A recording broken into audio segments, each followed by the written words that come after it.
Hello student, welcome to our class. मैं रश्मि ओझा। आज हम हिंदी व्याकरण से अनुच्छेद पढ़ेंगे जो 9th और 10th दोनों के सिलेबस में है। ठीक है, लेकिन हम 9th 10th की तैयारी कर रहे हैं तो उसके अकॉर्डिंग ही हम अनुच्छेद पढ़ेंगे। ये 6 नंबर का आपको आने वाला है। तो सबसे पहले हम ये जानेंगे अनुच्छेद होते क्या हैं। जैसे आप अनुच्छेद जानते हो, अनुच्छेद क्या होता है कि निबंध का लघु रूप होता है। निबंध आपको पैराग्राफ्स में लिखने होते हैं, बड़े बड़े लिखने होते हैं। जो भी संकेत बिंदु आते हैं उसको आप अलग अलग पैराग्राफ में लिखते हो और अनुच्छेदों में अलग अलग अनुच्छेदों में लिखते हो। जबकि अनुच्छेद क्या होते हैं, अनुच्छेद को आपको शॉर्ट में परिच्छेद करके लिखना पड़ता है, छोटे पैराग्राफ्स में आपको लिखना पड़ता है। जैसे कि आपको 120 का टारगेट दिया तो आपको 120 करना पड़ेगा, उसमें ही आपको जो सारे संकेत बिंदु हैं सभी आपको लेने पड़ेंगे।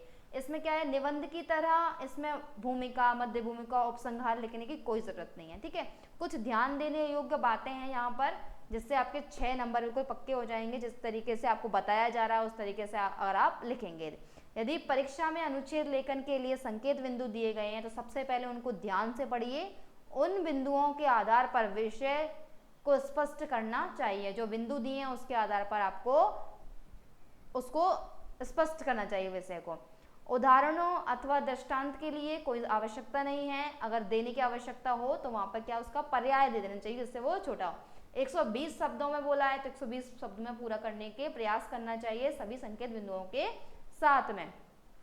विषय के विभिन्न पक्षों पर विचार करने के उपरांत महत्वपूर्ण पक्षों का चुनाव करना चाहिए, उनकी चर्चा करनी चाहिए। ठीक है, प्रस्तुत विषय की प्रस्तुति प्रभावपूर्ण, कलात्मक एवं संक्षिप्त होनी चाहिए।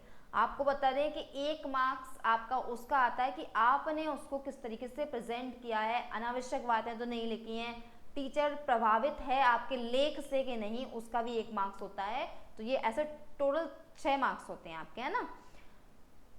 अनुच्छेद के अंत तक विषय का निष्कर्ष पूरी तरीके से स्पष्ट हो जाना चाहिए। सभी चीजें उस लास्ट में जहां तक समय शब्द सीमा है वहां तक आपका सब जो कहना चाहते हैं वो पूरा हो जाना चाहिए। ठीक है, मुहावरों लोकोक्तियों का प्रयोग करेंगे तो उससे ज्यादा प्रभाव पड़ेगा अनुच्छेद पर, ज्यादा अच्छा लगेगा।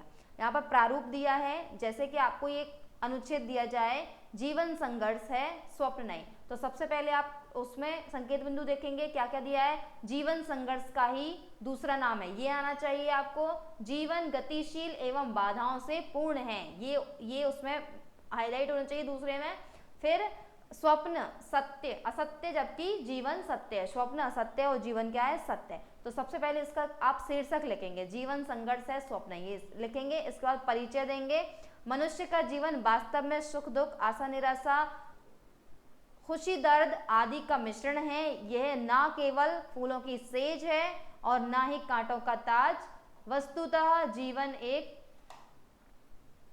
अनवरत संघर्ष का नाम है। इसके बाद अब विषय वस्तु तैयार करेंगे, विषय वस्तु लिखेंगे। इस अविरल गति से प्रवाहमान जीवन में अनेक ऊंचे नीचे रास्ते आते हैं, अनेक बाधाएं होती हैं।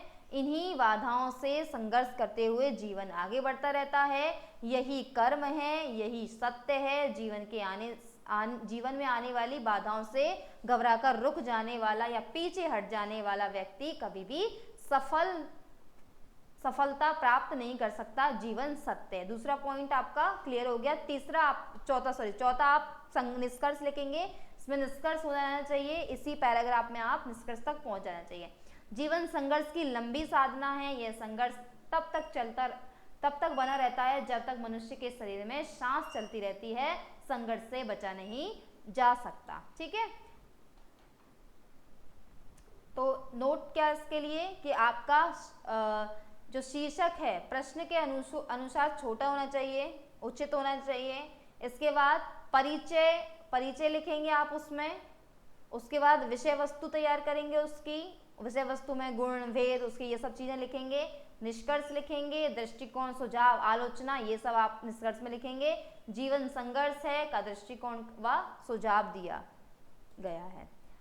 एक आपको एक प्रश्न दे दिया गया है, मान लीजिए आपके एग्जाम में है लोकतंत्र और चुनाव, तो आप उसको किस तरीके से लिखेंगे ये दिया है। संकेत बिंदु लोकतंत्र से तात्पर्य दिया है, चुनाव का महत्व, सही प्रतिनिधि के चुनाव से लोकतंत्र की रक्षा, ये संकेत बिंदु है। इस पर अपन बात करेंगे। तो चलिए कैसे लिखेंगे आप, लोकतंत्र से तात्पर्य जनता के तंत्र यानी जनता के शासन से है। लोकतंत्र एक ऐसी शासन प्रणाली है जिसमें अप्रत्यक्ष या अप्रत्यक्ष रूप से जनता शासन करती है। जब जनता अप्रत्यक्ष रूप से शासन करती है तो वह चुनाव के माध्यम से अपना प्रतिनिधि चुनती है, जो जनता के नाम पर जनता के लिए शासन करता है। एक निश्चित अंतराल पर चुनाव का निरंतर संपन्न होना आवश्यक है ताकि जनता अपने प्रतिनिधि के कार्यों का समय समय पर मूल्यांकन कर सके। चूंकि जनता के प्रतिनिधि ही सामान्यतः शासन करते हैं, अतः उन्हें निरंकुश बनाने से रोकने के लिए लोकतंत्र का निर्माण एवं रक्षा करती है। लोकतंत्र से वास्तविक संप्रभुता लोगों यानी जनता के पास होती है, अतः जन सामान्य के लिए आवश्यक है कि वह निष्पक्ष होकर लोकतंत्र की कसौटी पर खरा उतरने वाले लोगों को ही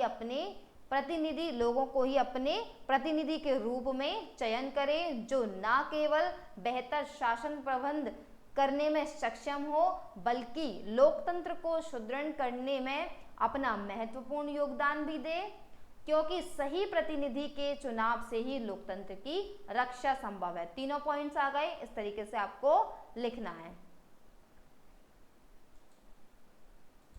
ठीक है, तो मैंने आपको समझा दिया किस तरीके से लिखना है। तो जितने जैसे भी अनुच्छेद आपके आते हैं, एग्जाम में आते हैं या आपको मिलते हैं, कहीं से भी लिखवाया जाता है, उसको आप बार बार लिख कर देखिए, प्रयास कीजिए कि आपके 6 में से 6 नंबर आए। ठीक है, 120 अब आप बोले 120 शब्दों से ज़्यादा हो जाए तो कोई बात नहीं, थोड़ा बहुत ऊपर नीचे चल जाता है, ज़्यादा चल जाते हैं, लेकिन आपकी भाषा प्रभावशाली होना चाहिए। कम शब्दों में आप वो चीज़ें जो पूछी गई हैं वो बोल दें, वो लिख दें उसमें।